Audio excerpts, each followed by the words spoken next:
ഞാൻ ഓർക്കുന്നുണ്ട്, ഒരിക്കൽ അമേരിക്കൻ പ്രസിഡൻ്റായിരുന്ന റൊണാൾഡ് റേഗൻ, ഞാനന്ന് അവിടെ പഠിക്കുന്ന സമയമാണ്.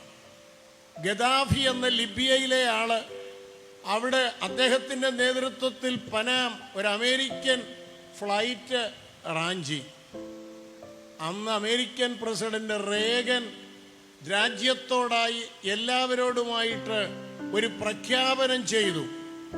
ഇംഗ്ലീഷിൽ, മിസ്റ്റർ ഗദാഫി, ഏതെങ്കിലും ഒരു അമേരിക്കൻ പൗരൻ ലോകത്തിൽ എവിടെയെങ്കിലും അവനെ തട്ടിയെന്നോ റാഞ്ചിയെന്നോ കേട്ടാൽ ഇനി മേലാൽ നിന്റെ കൊട്ടാരം അതുപോലെ അവിടെ നിൽക്കത്തില്ല. ഇത് കേട്ടതേ ഉള്ളൂ. പിന്നെ ഒരൊറ്റ അമേരിക്കൻ പൗരനെയും റാഞ്ചാൻ ലിബിയക്കാർ പോയിട്ടില്ല. ഒരു അമേരിക്കൻ പ്രസിഡന്റിന് അത്രയും അധികാരമുണ്ടെങ്കിൽ ഇന്ന് രാത്രി ദൈവജനത്തോട് പറയട്ടെ, എൻ്റെ പ്രവാചകന്മാരെ തുടരുത്, എൻ്റെ ജനത്തിന് ദോഷം ചെയ്യരുത്. ആരെങ്കിലും തൊട്ടാൽ എൻ്റെ കണ്ണിൻ്റെ കൃഷ്ണമണിയാ തൊടുന്നത്. ഇന്ന് രാത്രി യേശുവിൽ വിശ്വസിക്കുന്നവർ, ആത്മാവിനെ പ്രാപിച്ചവർ മനസ്സിലാക്കണം, നിനക്ക് വിരോധമായി എഴുന്നേൽക്കുന്ന ആയുധം എന്തോ അത് ഫലപ്പെടത്തില്ല. ആരെങ്കിലും അത് ഉയർത്തിയാൽ ആ വ്യക്തിയെ കൈകാര്യം ചെയ്യുവാൻ എൻ്റെ ദൈവം ശക്തനാണ്. ഞാനും നിങ്ങളും ആര്? ദൈവത്തിന് വിലയേറിയവരാണ്, മാന്യരാണ്. പത്രോസ് എന്ന അപ്പോസ്തലൻ, അവനെ കൊല്ലാൻ വേണ്ടി ജയിലിൽ അടച്ചിരിക്കുകയാണ്. യാക്കോബിനെ വാൾ കൊണ്ട് കൊന്നു. നിങ്ങൾ വായിക്കുന്ന ചരിത്രം എന്താണ്? 2 പടയാളികളുടെ നടുവിൽ 2 ചങ്ങലയാൽ ബന്ധിക്കപ്പെട്ടവനായി പത്രോസ് ഉറങ്ങുകയായിരുന്നു. 2 പട്ടാളക്കാർ സൈഡിലുണ്ട്. അവരുടെ നടുവിൽ നിങ്ങൾ ഇരിക്കുക, നാളെ നിങ്ങളുടെ തലയും വെട്ടുമെന്ന് പറഞ്ഞാൽ ഉറക്കം വരുമോ? ഇല്ലല്ലോ. ചിലയിടത്തൊക്കെ ഞാൻ ഞായറാഴ്ച സഭായോഗത്തിന് പോകുമ്പോൾ കാണുന്നുണ്ട്, ചില വിശ്വാസികൾക്ക് സഭാകൾ കണ്ടാൽ മതി ഉറക്കം വരും. അങ്ങനെയല്ല. ഇന്ന് രാത്രി ഇവിടെ യോഗത്തിന് വന്നവരാരും ഉറങ്ങുന്നില്ല കേട്ടോ.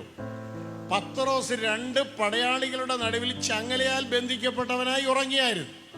അതിൻ്റെ മുൻപിലും പട്ടാളക്കാർ നിൽപ്പുണ്ട്. ജനം പ്രാർത്ഥിക്കാൻ തുടങ്ങി. സ്വർഗീയ പൗരൻ പ്രാർത്ഥിക്കുന്നത് ആരോടാ? ചക്രവർത്തിയോടല്ല, ഗവൺമെന്റ് അധികാരികളോടല്ല. ജനം മുട്ടിപ്പോടെ പ്രാർത്ഥിച്ച്, കർത്താവേ, നിന്റെ ഒരു അംബാസഡർ ഇവിടെ കിടപ്പുണ്ട്. എന്ത് സംഭവിച്ചു?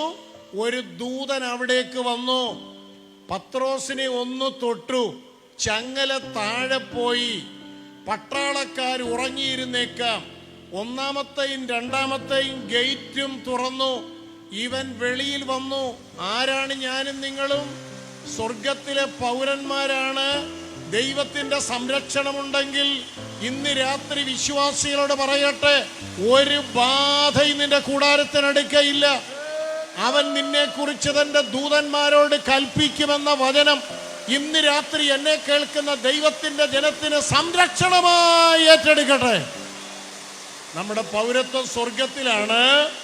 ഒരു കാര്യം കൂടെ പറഞ്ഞ് ഈ പ്രകൃതിയുടെ പ്രതികൂലത്തിൽ ഞാൻ എൻ്റെ വാക്കുകൾക്ക് വിരാമം കുറിക്കേണ്ടിയിരിക്കുന്നു. പദവി ഞാനും നിങ്ങളും ദൈവത്തിൻ്റെ കരങ്ങളിലാണ്.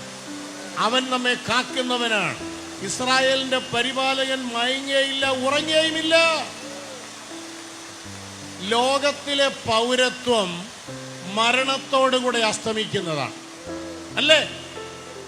ഏത് രാജ്യത്തെ പൗരനാണെങ്കിലും നിങ്ങൾ മരിക്കുമ്പോൾ, അസംബ്ലീസ് ഓഫ് ഗോഡുകാരനെന്നല്ല, ഏത് പള്ളിക്കാരനാണെങ്കിലും മരിക്കുമ്പോൾ പള്ളിയിലെ രജിസ്റ്ററിൽ നിന്ന് നിങ്ങളുടെ പേര് വെട്ടത്തില്ലേ?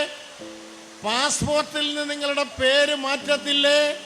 ലോകത്തിലെ പൗരത്വം മരണത്തോടുകൂടെ അവസാനിക്കുമ്പോൾ ദൈവിക പൗരത്വം, സ്വർഗത്തിലെ പൗരന് ഇവിടെ നിന്ന് സ്വർഗത്തിലേക്ക് ഒരു പ്രമോഷൻ കിട്ടുകയാണ്. പൗലോസ് പറയുന്നുണ്ട്, കൂടാരമായ ഞങ്ങളുടെ ഭൗമഭവനം അഴിഞ്ഞുപോയാൽ കൈപ്പണിയല്ലാത്തതായി ദൈവത്തിന്റെ ദാനമായ ഒരു കെട്ടിടം ഞങ്ങൾക്ക് സ്വർഗത്തിലുണ്ട്. അവിടെ നിന്ന് യേശു തന്നെ എന്നെ കൂട്ടിക്കൊണ്ടു പോകുവാൻ വരും. ഇന്ന് രാത്രി യേശു ക്രിസ്തു നമ്മെ ചേർക്കുവാൻ സ്വർഗത്തിൽ നിന്ന് കർത്താവ് തന്നെ ഗംഭീരനാദത്തോടെ, പ്രധാന ദൂതന്റെ ശബ്ദത്തോടെ, ദൈവത്തിന്റെ കാഹളത്തോടെ സ്വർഗത്തിൽ നിന്ന് ഇറങ്ങി വന്നാൽ കർത്താവിന്റെ അടുക്കലേക്ക് പോകുവാൻ ഒരുക്കമുള്ളവർ കൈകളൊന്ന് ഉയർത്തിയാൽ യേശു വരാറായി, കാഹളം ധ്വനിക്കാറായി, ക്രിസ്തുവിൽ മരിച്ചവർ ഉയർക്കാറായി. ഇന്ന് രാത്രി പ്രതികൂലമൊക്കെ ഉണ്ടെങ്കിലും സഹോദരന്മാരെ, സഹോദരിമാരെ, നമ്മുടെ പൗരത്വം സ്വർഗത്തിലാകിയാൽ ദൈവത്തിന് സ്തോത്രം ചെയ്യാം.